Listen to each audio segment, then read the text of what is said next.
अस्सलाम वालेकुम दोस्तों, आप देख रहे हो वॉइस ऑफ पाकिस्तानी। मैं हूं मोहम्मद राशिद इकबाल कादरी। सबसे पहले लाखों करोड़ों दरूद आप सल्लल्लाहु अलैहि वालैहि वसल्लम और आप सल्लल्लाहु अलैहि वालैहि वसल्लम की आले पाक पर।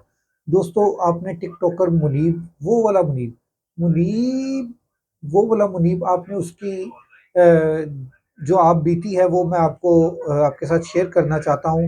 और उसी की ज़ुबानी में शेयर करना चाहता हूँ जो वो अपनी ज़ुबान से आप लोगों को बताएगा कि उसके साथ क्या हुआ, क्या नहीं हुआ, किस तरह से उसको 9 मई के वाक़यात में उठाया गया। क्योंकि वो एक टिकटॉकर था, वो इमरान खान की तमाम पोस्टों के ऊपर वो कोई न कोई एक टिकटॉक बना देता था।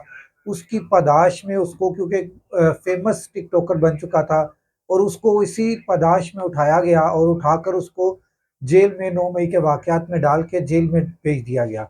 जेल में उसके अंदर जो है वो जो भी मुज़ालिम हुए उसके साथ, जो भी अ, उसके साथ ज़ुल्म किए गए, वो एक अलग चैप्टर रखता है। उसने बताया कि उसे एक सिर्फ़ छोटे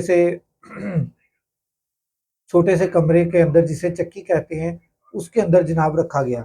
अब मैं आपको उसकी एक छोटी-सी जो है वो उसी की ज़ुबानी में आपको बात बताने जा रहा हूँ और उसी की ज़ुबानी में आपको सुनाने जा रहा हूँ। ये ज़रा आपने सुनना है कि जेल से रिहा होने के बाद भी उसके साथ क्या-क्या ज़ुल्म हुए हैं, किस तरह से उसको दोबारा से थ्रेड किए गए हैं, किस तरह से उसको टॉर्चर किया जा रहा है, किस तरह से उसको ये सारी चीज़ों से रोका जा रहा है। ये ज़रा सुनिएगा। मैंने कहा यार खुदा का वास्ता, ये कुरान की आयत है। नहीं यार, वो आपको पता है कौन बोलता है। वो मतलब जो चीज मुझे कही जा रही थी ना, वो चीज एग्जिस्ट नहीं करती। जब बाहर गया ना वापस आया तो मैंने आके रबी सिर्फ पूछ लगाई थी या का नाम भैया, मुझे उस पे भी कॉल्स आई पुलिस की। मैंने कहा यार खुदा का वास्ता, ये कुरान की आयत है। नहीं यार, वो आपको पता है कौन बोलता है। वो मतलब जो चीज मुझे कही जा रही थी ना, वो चीज एग्जिस्ट नहीं करती। जी, अब ये इस हालत तक इस हालत तक ये उतर चुके हैं कि टिकटॉकर्स को भी कॉल्स करते हैं, कॉल्स करवाते हैं और करवा कर कॉल्स उनको कहते हैं कि आपने ईया का नाबुदु व ईया का नस्ताइन की पोस्ट क्यों लगाई है? ये कुरान पाक की आयत है।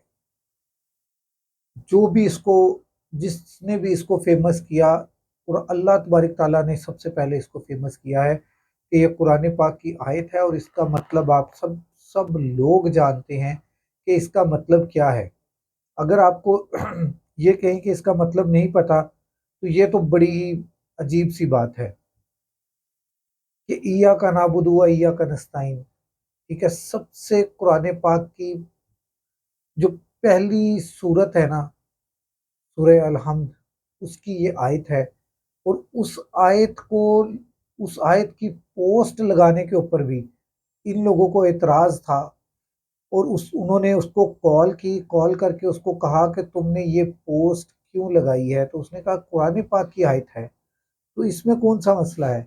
उन्होंने आगे से कहा कि तुम्हें पता है कि ये कुरान पाक की आयत कौन बोलता है? मतलब ये इमरान खान कुरान पाक की आयत बोलता है, तो तुम ये कुरान पाक की आयत ना लिखो, ना पढ़ो, ना इसको पोस्ट करो।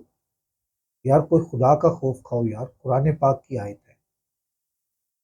चाहे इसको कोई भी बोलता हो, कुरान पाक की आयत है। कुरान पाक का एक अपना अदब है, कुरान पाक की एक अपनी पहचान है। कुरान पाक हमारी सबसे मोतबर किताब है।